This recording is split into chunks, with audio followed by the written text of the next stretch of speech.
decided to franchise because I just felt like I had so many different people kind of all around me, and clients of mine say, oh my gosh, your classes, my kids can't wait to get there. It's one of the, you sign your kids up for something and then 3 weeks later, come on, it's time for soccer. I don't want to go to soccer. And you're thinking, I just paid $160, you're going to soccer. And Hooray for Books has never been that program. It's been, the kids can't wait to get in the door to see what the teacher is dressed like. What's the book going to be? What are we making today? I can't wait. That type of thing. And I had so many people say to me, oh, I wish you had one in Texas. We're moving to Texas and we'd love to have one here. Or, people sending people my way and, oh, you should open one here. Oh.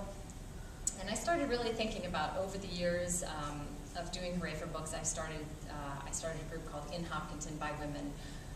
Because I don't come at it from a business background, I'm a teacher, I have my teaching degree, and I do not have a business degree.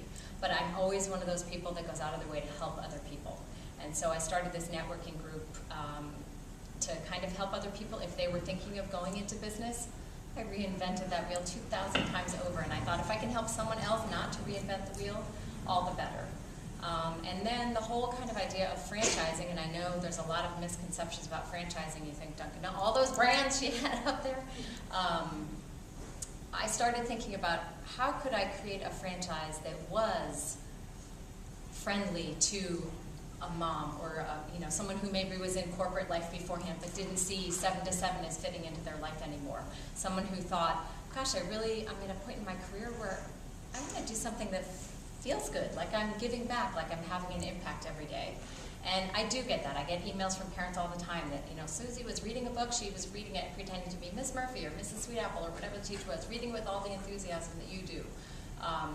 We're not ever going to forget the long O sound because we made homemade donuts at Hooray for Books, and the recipe talks about the O sound. So it was just kind of a way for me to be able to grow the business to the next level. That was certainly a piece of it. I had another location out of town, and I learned a lot that I could hire good people and all that stuff, but I personally could not, be in charge of marketing and getting all that other stuff done. So it made me realize I have a great concept. It's very unique in the marketplace. It's something that's no longer part of the school days. There's no more cooking in classrooms. Too many allergies, too many this, too many. There's no resources for a lot of these activities. The budget, kindergarten teachers get $200 for the year. So it was a way to take something that's no longer part of a day and make it become a day, but make it also be really family friendly for a person to buy the business and then hire 1 or 2 teachers to run it.